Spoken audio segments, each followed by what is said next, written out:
When I first met Steve Fishman here was I believe 1984, 85. My ex-girlfriend, she used to work for Inspector Gil Hill. At that time, he was running the organized crime division in the city of Detroit, and she worked for him. So I believe there were some things going on in that area, and I was in the streets with some, not deep in the streets, but I knew a lot of guys from the streets. So she made it to where she wanted to hire an attorney just in case, some things come up. So she hired you, Steve. Moving forward, she didn't hire you, she retained you, so many words.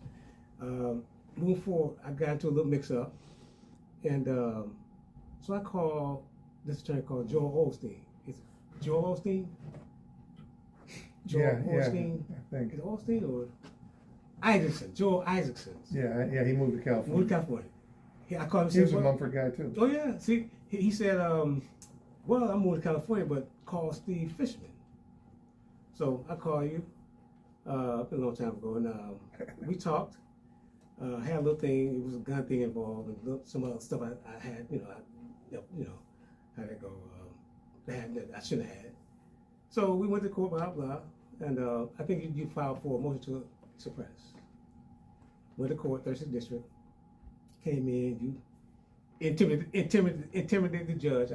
That's what I felt. And the prosecutor, so you was making a big scene. I was like, damn, okay. And you got the case dismissed because of the illegal procedure. So that's my experience with you. My brother also had experience with you before, but I ain't gonna talk about that. But yeah, that's how I came to meet you, and you were that guy, you're still that guy at this time. Well, back to you did represent Southwest T. I represented Terry Flenory. Okay. I met him before he was charged, and somebody introduced me to him, and we got to be friendly. Oh, wow. Okay. And he wanted, he didn't have a case. Yeah. Somebody just thought it was a good idea for him to meet me, and we sat in the car actually, and shot the shit for 20 minutes, and then we became friendly. And then, of course, the indictment came, and when the indictment came, T had never had a case before in his life. He had never spent an evening even in jail. When the indictment came, both of them were on the indictment, even though Demetrius was in Atlanta, and there was no bond. In federal court, you either have a bond or you have no bond. It's not like in state court, 10,000, 10% or anything like that. And as time went on, we weren't seeing eye to eye on the case, so I told T I was going to get off the case because I had some ideas of what he should do. Okay. And he was listening to some people inside maybe or whatever. So I got off the case. The long and the short of it was they both eventually pled guilty, and they were sentenced to 360 months each, which is 30 years by my Mumford High School arithmetic. And then, and I didn't participate in that. I was done with the case by then. I certainly think we could have done better if I'd have stayed on the case. Yeah. Well, better than 360 months. 360 months is a lot. Well, because you got to remember, because of the BMF thing. See, I never even heard about that. Yeah. Terry he never talked like that. He was just another guy I knew that was involved, obviously, in something, because that's why he wanted to meet me. But he wasn't out boasting and putting billboards up and all that kind of crap. So when it came out, I was kind of learning the same as everybody else was.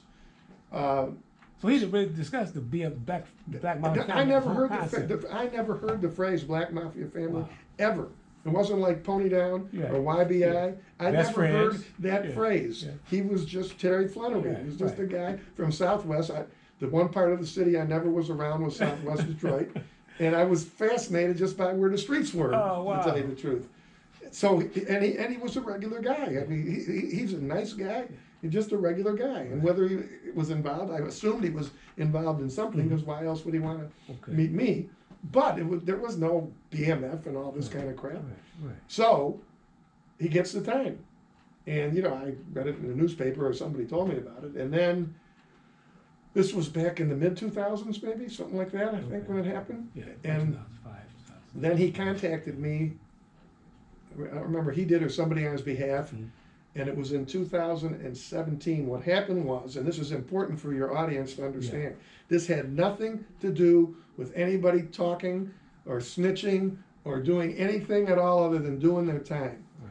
The law changed, and they had a new section of the law that changed the way the guidelines were computed. Who changed this law here? The government changed it. This had nothing to do with anybody in the streets or anybody talking. Right. The law changed, and Terry contacted me. I can't remember if he himself or somebody contacted me, and he didn't have 10 cents. It wasn't like he came and said, "Oh, I've got 30,000 for you if you can do this." Right. But I always liked the guy. He was just a good guy. Wow. Can I help him? I said, I think I can help you. Ooh, wow. So I looked it up, and looking up, he got 360 months because of the way the sentencing guidelines were before the law changed. Mm-hmm. And when the law changed, the guidelines would have been reduced to 292 months. That's a 68-month reduction because of the change in the law.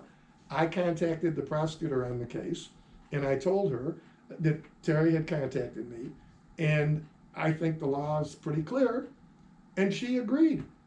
And that was on like the third day, and we submitted something to Judge Cohn, who was still the judge back in those days, and he signed the sentencing reduction, and it's in the file. Right. If anybody, all these people think they can go look at federal files, you can see the order back in 2017 reducing T's sentence from 360 to 292. So he got 68 months over almost 6 years off his back.